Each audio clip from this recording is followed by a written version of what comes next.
Hey guys, it's Victoria, and sometimes I don't really have a subject to talk about, and sometimes I'll piggyback on other videos that I've made because people might have comments that haven't been answered, and in order to answer them all together, I'd like to make a video to follow up on those videos.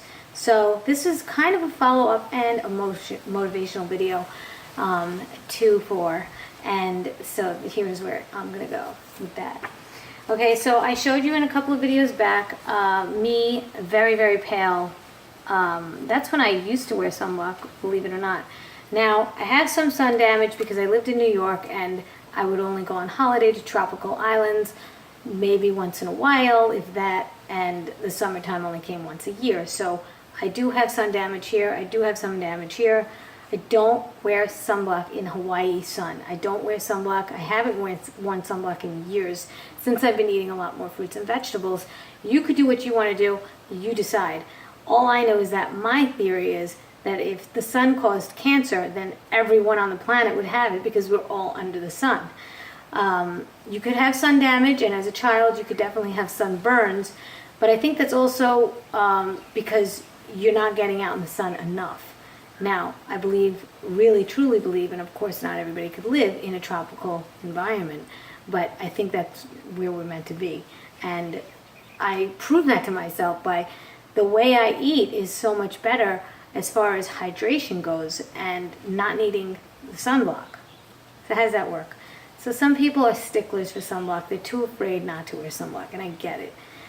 But the fear is really, I think it's based on what people have written and these so-called researchers. I don't know who's doing these researches, but I have to say the chemicals that go in your skin probably more damage than the sun. People that have melanoma where the sun doesn't shine, how did the sun get to that? You know, so to even say that the sun caused that cancer. You can't say that because the sun never gets to that area. Could it be internal? Could it be from the inside out? These are just questions I have. I am no doctor. I haven't studied it, but I'm just asking these questions because these are the things that I ponder on because I observe. And like I said, everybody would get skin cancer because we're all under the same sun. Is the sun bad for you? I don't know the answer to that. I don't think it is. Maybe certain times of the day, maybe if you get too much of it, maybe if you get too much of anything, even water could be bad for you if you get too much of it. So I think balance is really, really key, and I think it's a really good reminder to get those reminders from nature, and nature tells you to balance it out, balance out. Don't drown in something, don't sun in something too long, don't do something for too many hours, and you'll see the balance in your life. So now we're back to motivation. So how do you get motivation? So many ways. I've said this in so many videos, but if you don't want to look back at the archives, I will clue you in now. Motivation is very, very important because there's no way you're constant. There's no way you're going to be at constant happiness. There's no way you're going to be at constant misery, thank God, unless you give up. Now, in order not to give up, there are ways to adapt to your situation.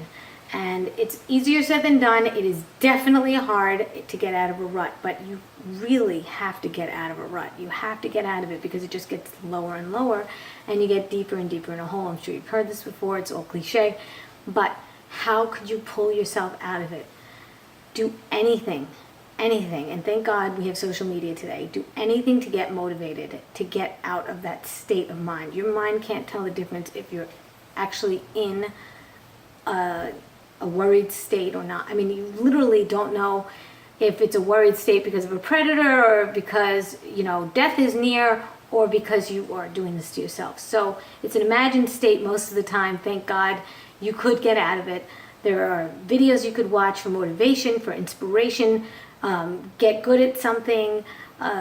Comedy is so important. You don't know, and it's so available at your fingertips. If you have Netflix, there are an array of comedies out there and comics, stand-up comics, which is why I got into stand-up comedy because I really loved the energy around laughing and laughter, and I love to share the gift of laughter.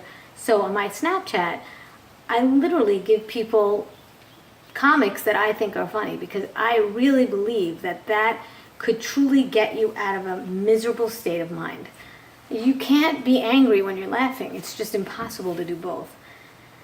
You can go back and forth, but first you'll get hypnotized by the comic. And then, later on you might dip back into misery again, but then just keep doing things to make you happy. Take a bubble bath, get a manicure, get a massage. I don't care if it's a $10 massage and you're not doing well. It's so much more important to have peace of mind, and that is really, really good for your health. No money in the world could help you unless you're feeling good here. This is the headquarters. That's all there is to it. You really have to take care of whatever it is going on inside your head. Talk to a friend, text a friend, reach out. Chances are, they're going to help you. Even if it's for 5 minutes. Even if they just say, thinking of you. Even if you ask for just help for like 2 minutes. It's just a message. And then it goes a long way. One message, one text message goes a long way. Why don't you reach out to somebody else? In your time of need, why not reach out to someone else and say, I'm here for you? Because what I've noticed, and this is a big one, what I've noticed that helps me, when I'm feeling down, I like to give. Because as giving and as selfless as that sounds, it's pretty damn selfish, because you feel so good when you give. And if that means volunteering or reaching out to somebody, do it. I promise you, nobody's at a steady, constant happiness. And somebody out there may need that text at any time. Reach out. It really doesn't take much, and nobody's keeping score. I promise you that. Nobody ever says to themselves, oh my God, she reached out to me, she's so desperate. That doesn't even make sense. Reach out to somebody. I promise you, they'll need it, even if it's in their stockpile. Even if they're doing really, really well right now, they will appreciate that message. And later on, they will look back at that message and remember it. Even if they deleted it, they'll remember it here. And that's the most important thing. Not for you to be remembered, but they'll remember that someone reached out. It's not really to get credit for yourself. It's really to know that you've been there too. You've been in a state of dip, and you need to get somebody pulled out of it, because you would like that at your leisure at any time too. You would like that too. You do it onto others as what you want for yourself. Something like that. Another observation I've made is, this is for teenagers and for parents alike. I've noticed that even for young children who are not watching this, but if you're a teen, then you understand that there is a certain kind of jealousy that goes on, a healthy jealousy. There is such a thing as healthy jealousy, and it's what makes us go on and teach our children. Mothers are a little bit jealous of their children because they have youth, and children are a little bit jealous of their parents because there's wisdom that they have and experience. So it's what makes the world go round. It's a good thing. It's good to observe it. I think it's very good to observe those type of things in nature. I could be wrong, but these are things that I've observed over time. And if you notice that, that will make things so much easier on you. And you can just say, woo, that's a human thing. I have nothing to do with that. I'm just going to allow that to sink in and let it go through me and accept it and learn to adapt. And that is the key to moving and, going around the obstacles that come in your way. Because noticing that jealousy, you'll see there's strife with parents that happens, but at least that that's something that's in our DNA and that there's nothing you can really do about it. And there's a reason for it. It's to teach your children, and it's for your children to keep coming back to you and wanting to learn more from you. Make any sense at all?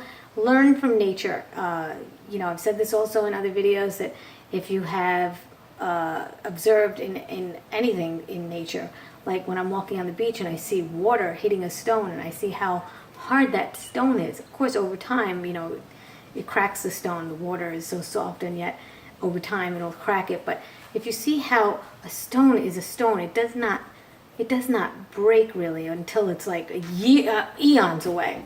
But if you look at a palm tree and it sways and it sways and it stays and it doesn't crack through the wind, which one would you rather be?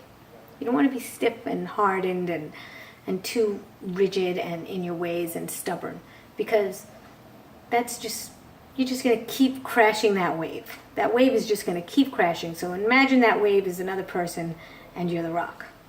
You know what I'm saying? All right, hope this video helps. Talk to you soon. Bye.